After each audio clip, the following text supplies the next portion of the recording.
G'day guys, this is Powerslide, and as you can see, winter has arrived because we are freezing at the moment, as you can see. And today we have a beautiful 530 eDrive with us, which can be familiar for you because it's been on our channel with a full review. And we asked for the owner if he can give us a few tips, what was good after 1 year of driving this car and what was not so good about it. So let's check it out. Now I'm going to tell you 5 bad things about this car, although it was really hard to find 5 bad things. I have to say, I spent an hour with it. So the first bad thing is only the left exhaust pipe is actually working, and this one is not. So in the winter only this one is smoking and this is not, so it's quite awkward sometimes.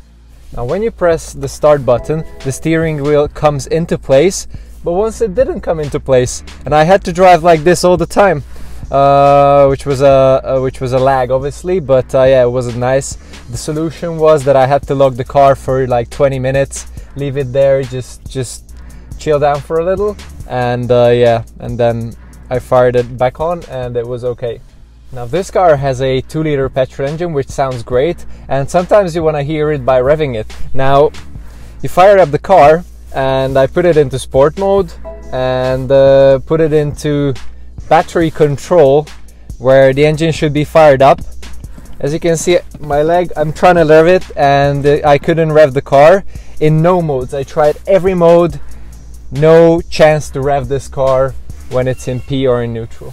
Now you can charge this car through cable. Now it's really useless because if you put the car into battery control mode, then the car will be charged in around 20 minutes to full, which is crazy. So this little cable input is really useless, and also the cable, you don't need to charge this car at all.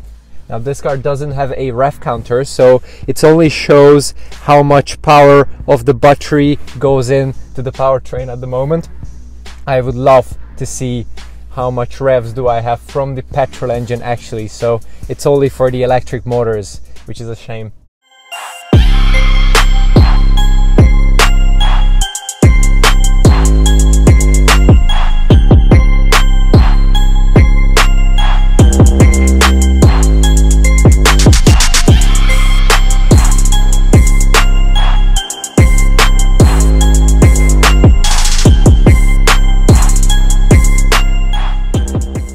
Now I'm going to tell you 5 good things that caught my eye in this car, 5 little details. And the first one is that this car has a frameless number plate, which only a sports car has, and it's super cool and posh looking.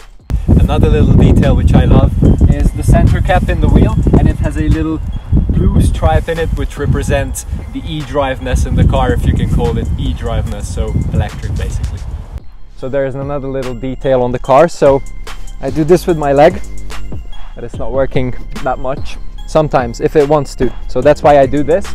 Now it's working, but this is not the hidden feature, but this is the hidden feature. As you can see, this panel, the floor of the boot, is made out of composite material, which helps weight saving because the batteries are really heavy in the car. So if you leave the sunroof open and you lock the car and walk away, the sunroof will feel that it's raining and it will close down, which is awesome.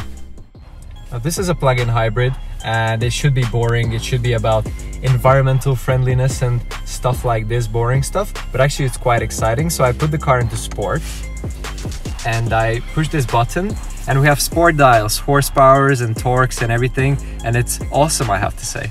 Now let's talk a little bit about money. So this car was 74,000 euros when it was new, but since then it done 20,000 kilometers, and also it's 1 year old now. So this car is worth around 65,000 euros at the moment, which is not that big of a money loss, but yeah, still 10,000 euros. It's painful.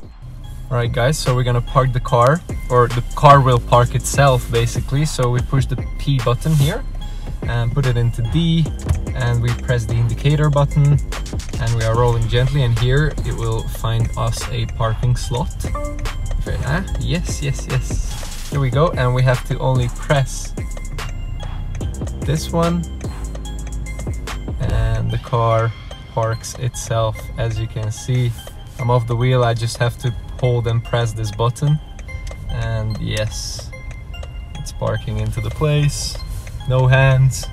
Hopefully it won't crash the car.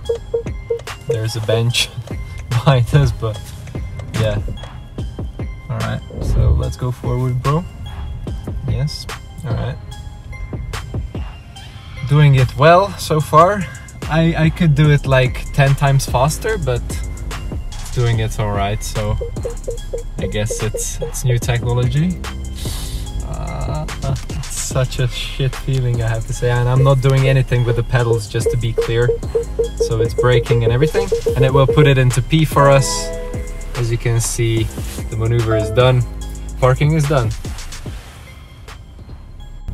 Alright, so last time we tested this car, it was in its run-in period, but now it's well runned in, so we can play with it a little. So I changed the lights in the cabin to orange, which makes it a bit sportier, and I put it into sport. You can feel that the seats are hugging you a bit more in sport, and I put the sports dials on, as you can see, and yeah, we can play around a little.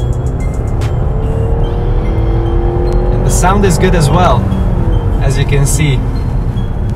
252 brake horsepowers, which is pretty enough, I have to say.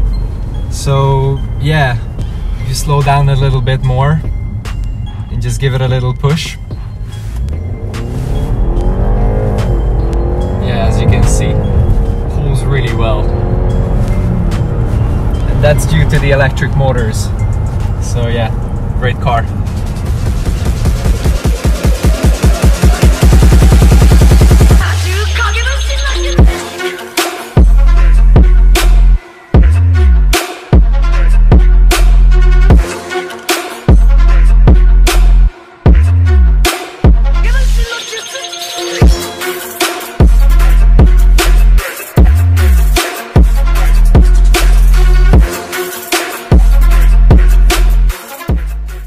Alright guys, so that was it for today in Powerslide.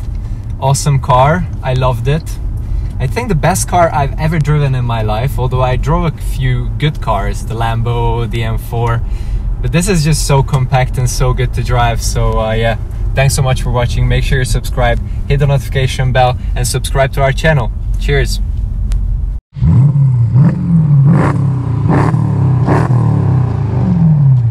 Little cutout in the film.